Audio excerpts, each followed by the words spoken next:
Welcome back to another episode of Becoming a Techno Wizard. And today we're going to continue our series on learning about anarchy. This Anarchy Works. And I have my little hood on today. It's just a bathrobe, but it's a wizard's robe. Hmm. Gotta have some character, so maybe I look more like a wizard like this. Not really, but it's whatever. It's cold in here, so let us commence the magic. And we continue talking about how will exchange work. If you recall the last episode, we talked about technology, how technology worked, and they outlined how many technologies use, open source software, and how much of the, or rather, how much of the good technology, like some of the best technologies that we have today, comes from open source software, comes from inherently um, anarchic, if you will, software. And uh, he also breaks down a number of other things like um, a lot of the problems with capitalism is that technology, even if it does, even if it does kind of push technology forward, it's always with a caveat, right? It's always limited to what's profitable.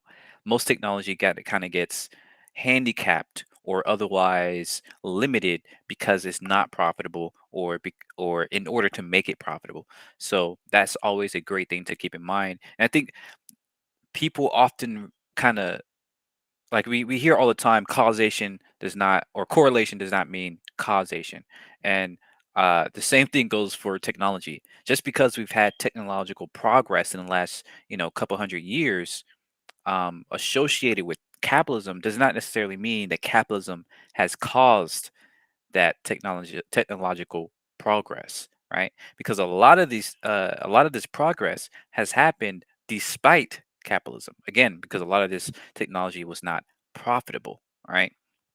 And the ultimate goal for a lot of these technologies was to kind of empower people, right? To give more people more power, as opposed to the power of just the few at the top. And you can see that with the Enlightenment period. With a lot of science.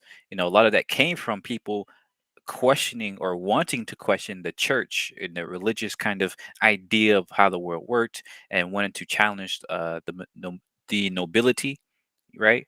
And saying that, oh no, just because you think something, say something is right, doesn't mean it's actually right, right? And a lot of the Enlightenment came from these egalitarian societies, such as many different Native Americans. Goes back into the Kondiaronk and the now famous book, The Dawn of Civilization, or The Dawn of Humanity. I think that's what it's called, by Graeber, David and Winkle, right? Or Dawn of Everything. I think that's what it's called, actually. Yeah, Dawn of Everything. Yeah. So Wendigo and David, they did a great, I haven't even read the book. I've just seen so many like reviews and talks and breakdowns and everything like that. I still want to get the book for myself and read it, but I read like pieces and parts of it, and this other kind of YouTube channel who kind of studies this stuff has broken that down and critiqued it as well. So it's still not perfect. There's a lot of stuff in there, but anyways, suffice to say that a lot of our technological progress and scientific progress does not come from capitalism, and does not come from you know hierarchies and things like that. It's despite these things. So let's see how what he says about how will exchange work, trade. There are many different ways exchange could work in a stateless, anti capitalist society. Depending on the size, complexity, and preferences of the society, many of these are far more effective than capitalism at ensuring a fair distribution of goods and keeping people from taking more than their fair share. Capitalism has created a greater inequality and access to resources than any other economic system in human history. Ooh, yes, yes, yes, yes, yes. Throwing shots. That's what I love about this book. But the principles of capitalism that economists have indoctrinated the public to accept as laws are not universal, right? So I know he's going to get into it, but I have to say this. Like, I really hate the fact that people often say, oh, capitalism has brought the most people out of poverty. I'm like, wait, what? No, that's literally propaganda. It's literally false. Like it's in almost every sense of the word, it's false. If you actually look into history, right? If you actually care about archaeological data, we can see that many societies were living pretty good, like decent lives. Maybe they didn't have the best of air conditioning and TV, but again, a lot of that, even like TV and things like that, did not come from directly capitalism. It came because of socialistic tendencies of people wanting to spread this technology to more people rather than keeping it just for the rich, the wealthiest and the richest of us. So yeah, if you look throughout history, and this goes even before capitalism, right? In any society in which they had a hierarchy, right, where you had a huge amount of wealth with the high class people, you also had a huge amount of inequality, a huge amount of poverty, right? Poverty comes into existence only in hierarchy, a hierarchical society, right? The very definition of poverty, like the very, not the definition, but the very concept of poverty is only possible in a hierarchy, right? In a place where you have some people who have more resources than others, because in those places you have a zero sum game where people who are wealthy can take the resources from the people who are not wealthy by definition, right? But in egalitarian societies where everybody has the same access to the same resources, right? Nobody's impoverished. They like to say, oh, that means everybody's impoverished. But no, if everybody is sharing their resources, right? If everybody is participating in getting the food that we need, the water, the housing and things like that, and any other resources, if everybody is sharing these things, then literally no one goes without. Right, that's the whole point of these of being social in the first place. So the idea that capitalism has brought the most people out of poverty is just patently untrue. Is demonstrably, whatever you want to say, like untrue. Um, and if when they point to the people who they brought out of poverty, they actually came from other uh, proto-capitalist societies. I mean, as in other hierarchical societies where they had a wealth distribution, where they had um, a wealth inequality, right? Where you had super rich people and super poor people.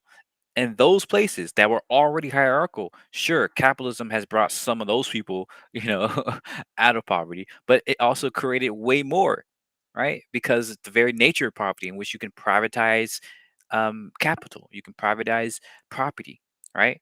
But the very function of capitalism, you have to take property from people who already have it and then give it to the people in this other place, right? That's the whole function of capitalism. The idea that you're taking property that no one is using is completely false. Like humans have been all around the globe for thousands of years. So anytime you hear people say, "Oh, nobody was using that. We just took it in and started mining there." People were most likely using that. People were using that to farm, um to live and all this other stuff. Just because you don't see those people at the time doesn't mean they weren't using it, right? And ownership itself is completely made up. Like the idea that you can own land is silly, right? It sounds like it's a good thing. It sounds like it's a obvious thing, but only to us because we've indoctrinated ourselves to believe that, or we've been indoctrinated with that ideal. The thing I constantly say is like the idea of owning land is like the idea of owning air, right? Just think about that for a second. Can you own air? I mean, theoretically, I guess, but we all know, like, wait, no, what? It's really no, you can't own air. Not really. It's extremely impractical. It's really selfish. It's dystopian. The same thing applies to land, right? The same thing applies to land. You use it, but you don't own it. The very concept of trying to own land is like trying to own air. That means you're trying to take it from other people, put it in this one area so that nobody else has access to it, right? And that's what we've done with property. That's what we've done with a lot of our resources, right? It's really silly. But anyways, let's continue.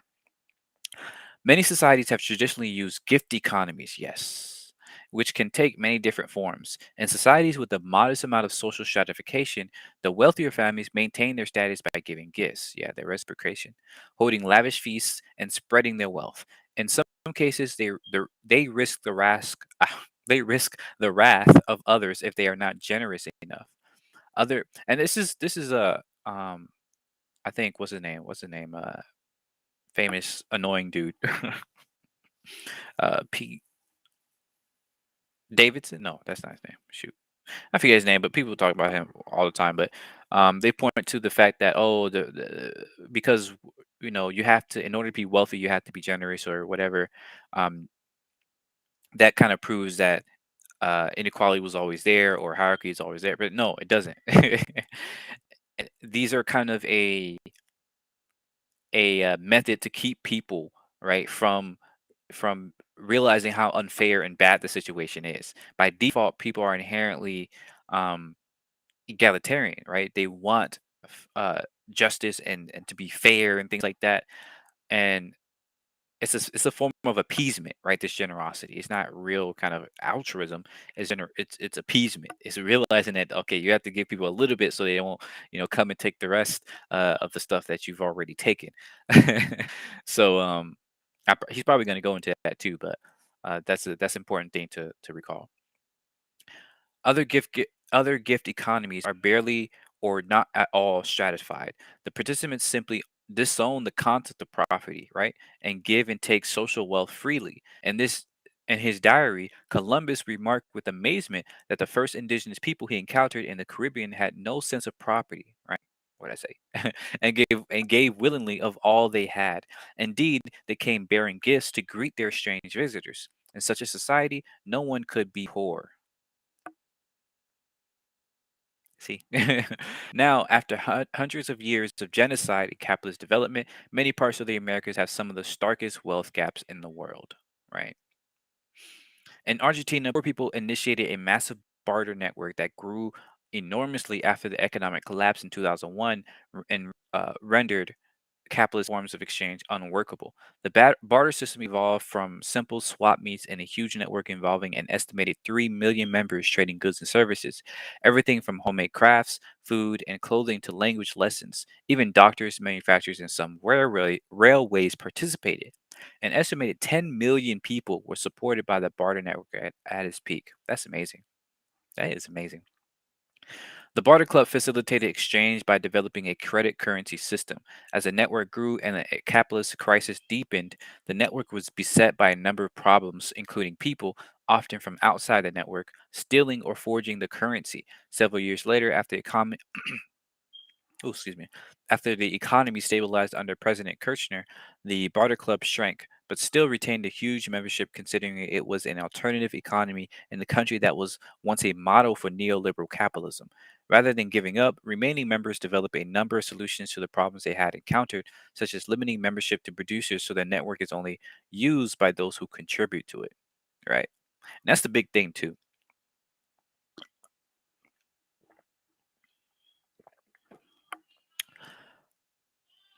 You're right that like the idea that you can't just share with everybody and have that a sustainable system is correct. You have to only share with contributors to a community, and that's exactly why having a nation state inherently does not work, right? Because you can't easily keep track of who is contributing, right? And furthermore, if you do, like you have to force people, right? This is why communists in like Soviet Union and China doesn't is not actual communism, right? It's just state powered uh, uh, autocracy. It's just it's just people trying to maintain this idea of a state with millions upon millions of people and not really building any sort of sense of community. The only way in which you can have um, a sustainable community or sustainable economy of people who are sharing, gift giving, things like that is if you have actual cohesive communities. If you don't have these intimate communities, then you have to force people, right, to participate. You have to force people to work in order to, earn certain, resources and access and things like that. So the very idea of a nation state, of a nation or a state, whatever you want to call it, is inherently coercive. It requires coercion to work, right? So if we want to have a sustainable um, um, culture and a actual more freedom and things like that, ban states, ban nations. Instead of trying to force millions, hundreds of millions of people to all follow the same rules, you just have micro communities, and each of these communities have their own rules, right? And within those communities, people can sustain themselves. People can easily see who contributes, and therefore easily share between those. And you can have gift giving ceremonies within the communities, and even between different communities. It's just way more organic, right? Um, People say, "What about war? What about violent people?" Well, guess what? War is perpetuated by the state, right? A community who only really is there just to help people in the community doesn't have a need for war. And you can see this in the anthropological data too. War only came about when states came about, when the first communities who wanted to expand beyond just that community created a sense of, nation, a identity that they would put any with for anybody that's born in that geographic area, right? This idea of citizenship. Once you have this massive tribalism, this exclusive tribalism, I should say, then you have a reason to go to war. Furthermore, the idea of war came about from realizing that there's a better strategy to go and take other people's resources than to farm your own. Specifically for communities that were inherently hierarchical, right? In an egalitarian community, you don't have that. Because if one person has the idea, wants to do that, everybody else is like, no, we don't want to do that. Right. Um, but yeah, it's it's really funny how like simple this idea is, and yet how complicated we make it seem. We all really could just get along by just living in our own micro communities of a couple hundred, maybe even a couple thousand people who actually care about each other because we believe in each other the same values or whatever. We voluntarily choose to follow the same rules and things like that. And if you disagree so much that you can't come to a consensus, you can leave to find another community that you vibe with, right? So this is a simple idea, but we have been raised to believe that such a thing is impossible because it's against human nature, it's not realistic, and all that. But really, that's just propaganda. Um, but, anyways, let us continue. Contemporary anarchists in the US and Europe are experimenting with other forms of distribution that transcend exchange. One popular anarchist project is the free store or giveaway shop. I love that idea. Free stores serve as a collection point for donated or scavenged items that people no longer need, including clothes, food, furniture, books, music, even the occasional refrigerator, television, or car. I would love to do that myself. Patrons are free to browse through the store and take whatever they need. Ooh, excuse me. Many accustomed to a capitalist economy who come into a free store are perplexed by how it could possibly work. Of course. Having been raised with the scarcity mentality, they assume that since people profit by taking stuff and do not profit by donating, a free store would quickly empty out. However, this is rarely the case. Countless free stores operate sustainably, and most are overflowing with goods. From Harrisburg, Virginia to Barcelona, Catalonia, hundreds of free stores defy capitalist logic on a daily basis.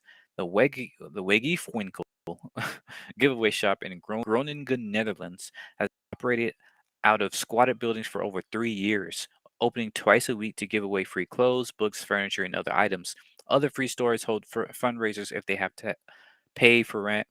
If they have to pay rent, will not be an issue in a completely anarchist society. Free stores are an important resource for impoverished people who either are denied a job by the victims of the free market, ah, who are either denied a job by the whims of the free market, or who work a job or two or three and still can't afford clothes for their kids. Don't I know that? I've lived that. My family, parents working many jobs and still, be impoverished, just because the way the economy works and resources work here in America. It's absolutely disgusting. But yeah, I really like this idea. I would love to start something like this in my city here in Atlanta. I think that would be pretty dope. I'm gonna look into that. A more high-tech example of free exchange is the relatively mainstream and wildly successful free cycle network. Ooh, that seems like my alley right there. You know, put it like online. So you can go online and be like, oh yeah, cool, cool, cool. Free Cycle is a global network originally formed by an environmental nonprofit group to promote giving away items that might otherwise end up in the trash. As of this writing, they have over 4 million members grouped into 1,200 local chapters spread through 50 countries. Using a website to post items wanted or items available to give away, people have circulated prodigious quantities of clothing, furniture, toys, artwork, tools, bicycles, cars, and countless other goods. One of the rules of Free Cycle is that everything has to be free, neither bartered nor sold. Free Cycle is not a centrally controlled organization. Local chapters set themselves up based on the common model and use a website on which the model is based. Ooh, that is, let me look this up because if there's a local one, that's dope. If there's not, I want to start one. Oh, look at that. Look at here. Oh, it's nice too. Oftentimes you see these types of, like, I worry because these sites aren't designed well, but it's decent at first glance. Yeah, I want to look more into this. It seems a little empty though. I'm not gonna lie.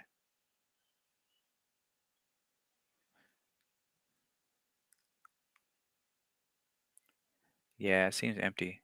I wonder what's going on here. Maybe you have to sign up. I know. It could probably be designed a little bit better. Like they should probably have a like a geographic map here, so you can, as soon as you go in, you can see, what's populated and what's not. So you don't have to like click into this and see what, wonder whether or not it's populated. That's just, design stuff. Most people do design bad, regardless of their politics. Um, let's continue. However, as it does come from a liberal nonprofit group without revolutionary aspirations, nor any critique of capitalism in the state, we can expect Free Cycles to have some problems. In fact, the organization accepts corporate sponsorship, from a major recycling company and advertises on its website, and the chairperson has arguably slowed the spread of the Free Cycle idea by attacking various member groups or copycat websites with lawsuits. Oh, come on, man. What the hell? Or threats thereof for trademark infringement, also by collaborating trademark. Oh, that's kind of like the worst freaking scam right there. The worst thing to hit us. This idea of trademark and copyright and IP, it's stupid. Also by collaborating with notoriously authoritarian Yahoo groups to shut down the local chapters for not adhering to organizational rules concerning logo and language. What the hell, bro? Naturally, in an anarchist society, there would be no lawsuits for trademark infringement, and one cherished person would not be able to tyrannize a network that was maintained by millions of people, indeed. In the meantime, free cycle demonstrates that gift economies can function even within jaded, individualistic Western societies and can take new forms with the help of the internet. Awesome. So it sounds like I need to start my own version of this because this is exactly what I was thinking about. I've been thinking about like what I can do to participate, to practice, to perform, praxis, right? To do stuff. And like it's hard for me to get around because I'm in Georgia and it's like no public transportation. I don't have my own car. It's really difficult to get around. So I've been, that's why I've been doing a lot of this stuff. Just have more awareness and talk about it. I would love to actually do something. And I think what I've been going towards is towards the metaverse, is using virtual worlds as a way to help people find resources in their area. Right, with augmented reality, you can like look out your window or look through a screen and see, what resources, what free resources are available to you. Because that's a big thing for impoverished people and just people struggling, is like not knowing what's available. So what if you can have like these cheap lenses that allow you to quickly find, free resources. Another idea I had is using like creating like a simulation of your town and showing what it could look like if it was more open, right? If it had better walkability, better mass transit, um, local stores and groceries and options and things like that, so you can actually live in that, in a better environment, and see for yourself what that looks like, because a lot of times people unfortunately don't have the imagination to grasp these things. They don't have the capability to imagine what a better world could look like. Most people can only really imagine a dystopian world, a post-apocalyptic, or just the world we have now. But if we can simulate better alternatives realistically, I think that will inspire people and motivate people to build better worlds. So that's what I wanted to do, and that leads into like solar punk aesthetic and like simulations and things like that. But yeah, this I think this is a great start. This is a great start because it's just way simpler to get started rather than trying to build a whole simulation, things like that. And I can still use my kind of XR expertise in this by making it a 3D environment or um, just I don't know. I'll play around with it, but I like this, and I'm gonna take a stab at doing this. Um, yeah, this is great. I feel like we could probably do. Yeah, I'll go ahead and read the next part because I don't want to fuse it with this. Seems like a very long. Yeah, this is a very long section. So I'll go ahead and go to this. We're only 25 minutes in. I usually like to keep these short, but let's go ahead and continue. It says, what about people who don't want to give up a consumerist lifestyle? Oh, very interesting, right? People who just want to buy, right? Though an anti capitalist revolution would create new social relationships and values, as well as free people's desires from the control of advertising, some people will probably still want to maintain a consumerist lifestyle, demanding the electronic entertainment, exotic imported foods, and other luxuries that neo colonialism currently affords them. By routinizing the act of going to a shop, taking out your wallet, and buying a mahogany dresser or a bar of chocolate, capitalism creates the illusion that human beings naturally possess the ability to procure luxury goods that in actuality are produced by slaves on another continent. That's a great point right there too. That's the unfortunate reality of America. A vast majority of the conveniences that we have is created through slave labor. Like there's no ifs, ands, or buts about it. It's straight facts, and we can ignore that because we don't see it. But it doesn't change the fact that this is happening, right? And I think if we can make that more apparent, so people can't ignore that, people's desires will change too, right? This goes back to the idea of human nature. I'm going off tangent here, but people often say, "Oh, people just want to consume, right? They want to buy things." But when you actually look at it, no, it's structured by the environment. And people who live in an environment where there's not much to buy, people don't want to buy things, right? If you live in an environment, moreover, that's a healthy environment where you don't need to buy, where you don't care about buying, where you have most of what you want by just being with other people, right? By just having friends and living in a uh, excuse me, goodness, in a free environment where you can do whatever you want pretty easily, then the the desire to be a consumerist, right? The consumerist desire to buy doesn't really come up. It's not really created. So a large part of the consumerism is a factor of the environment in which we live. And so if we make that environment harder for consumerism to, exist and to be convenient, then people will be less consumerist. So yeah, it takes a massive infrastructure and multiple institutions of government and colonialism to afford this privilege to a select few. After an anarchist revolution, the slave labor camps that currently produce much of the world's chocolate and tropical hardwoods would no longer exist, and that will also make chocolate more valuable, right? More, more like um good, right? Because right now it's very much commoditized and taken for granted. We just eat chocolate, whatever, and a lot of it is not even healthy, right? It's terrible. It's the worst type of chocolate. So if chocolate, if you actually have to be in that area to get chocolate, then people will like to actually appreciate it more. And furthermore, you can come up with better, with more local types of sweets and things like that, right? The idea that you can have a sweet or a food that is existent everywhere is kind of ridiculous, and it's kind of monotonous, if you will. Um, the world is so diverse that we can create our own. Like each region can have their own unique types of sweets and foods and resources and products. If we can lean more into that, I think it will make for a more interesting world. But let's continue. If a person or a group of like minded people want to surround themselves with consumer goods they still crave, they will be perfectly free to do so. However, without a police force to make others bear the ecological and labor costs of their lifestyle, they will be the ones who would have to procure the resources, produce the goods, and remediate any pollution. Of course, they can make the process more efficient by specializing in one consumer good. For example, a union of chocoholics could produce eco-friendly chocolate. Ooh, that would be interesting. Thus, not damaging the ecological commons on which the rest of their society depends, and barter off some of that chocolate for, say, video entertainment equipment produced by a union of TV addicts. Why not? Ultimately, however, all that work and personal responsibility might not mesh with the consumer's mentality. The end result will be a union of producers.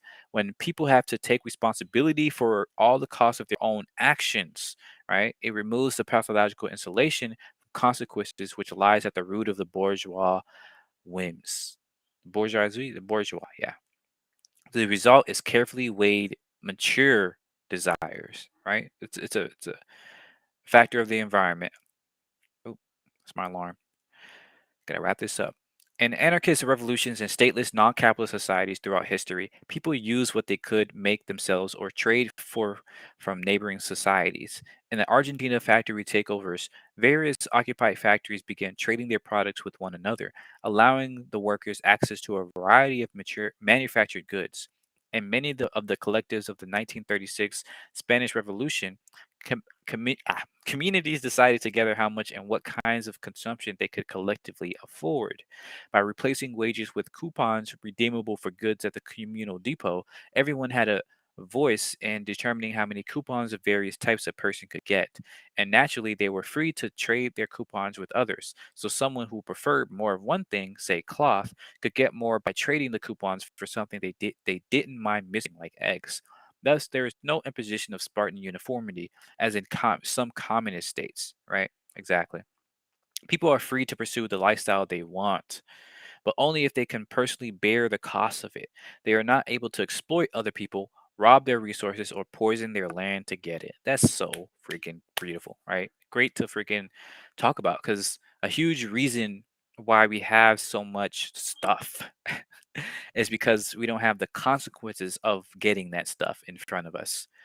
The huge reason why delayed response, societies can be so extractive and inherently volatile and violent is because you kind of hide away what's happening behind the scenes or far away, right? We don't see the exploitation happening in front of us. We don't see the fact that our governments are literally robbing these resources from from other people. We don't see the fact that it's literally poisoning their land, their water, their air, and because we all live in the same world, that goes right back onto us, right? We poison their water, their air, their land, and it seeps into the soil, seeps into the atmosphere, and now we all have microplastics in our DNA.